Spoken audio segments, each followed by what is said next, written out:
السلام علیکم ویوز، بسم اللہ الرحمن الرحیم۔ 7ویں جماعت کی اردو کی کتاب میں سے ہم سبق پڑھ رہے ہیں، آئیے پاکستان کی سیر کریں۔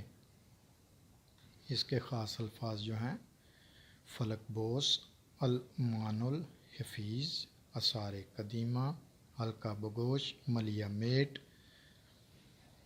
سیاہ جفا کشی۔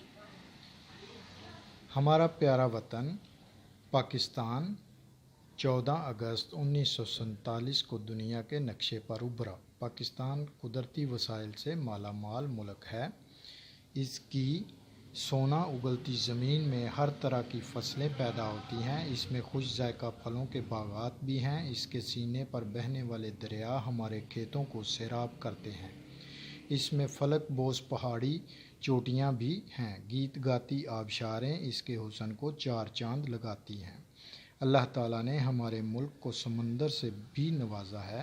پاکستان کی سرزمین 4 صوبوں پر مشتمل ہے۔ ان صوبوں میں پنجاب، سندھ، خیبر پختونخوا اور بلوچستان شامل ہیں۔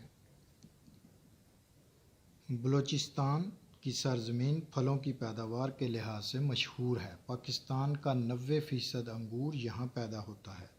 چیری اور بادام بھی وافر مقدار میں پیدا ہوتے ہیں۔ یہاں پیدا ہونے والے دیگر پھلوں میں خوبانی، آڑو، انار، سیب اور کھجور شامل ہیں۔ بلوچستان میں پگڑی لباس کا اہم حصہ ہے۔ یہاں گھٹنوں تک لمبے کرتے اور گھیردار شلواریں پہننے کا رواج ہے۔ بلوچی خواتین خاص قسم کا لباس پہنتی ہیں۔ پنجاب 2 لفظوں پنج اور آب سے مل کر بنا ہے۔ پنج کے معنی ہیں 5 اور آب کے معنی ہیں پانی کے۔ گویا پنجاب کے معنی ہوئے 5 دریاؤں کی سرزمین۔ اس صوبے کی سرحدیں بھی باقی تینوں صوبوں سے ملتی ہیں۔ اس کا دارالحکومت جو ہے وہ لاہور ہے۔ اسے پاکستان کا دل کہا جاتا ہے۔ کھیلوں کے سامان اور آلات جراحی بنانے میں سیالکوٹ کا کوئی ثانی نہیں۔ عظیم فلسفی شاعر علامہ محمد اقبال اسی شہر میں پیدا ہوئے تھے۔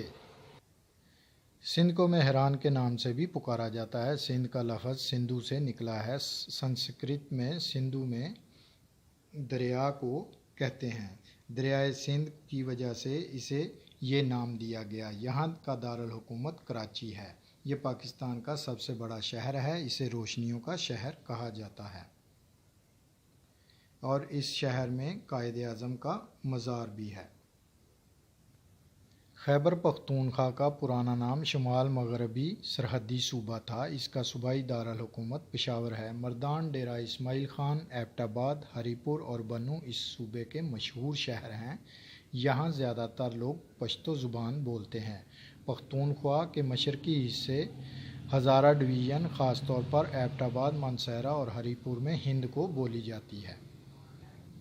سوات اور کاغان کی وادیوں کا فطری حسن دیکھ کر انسان حیران رہ جاتا ہے۔ یہاں جھیل سیف الملوک اس قدر حسین و دلکش ہے کہ انسان اس کے مناظر میں کھو کر رہ جاتا ہے۔ دنیا بھر سے آنے والے سیاح ان علاقوں کی سیر کرتے ہیں۔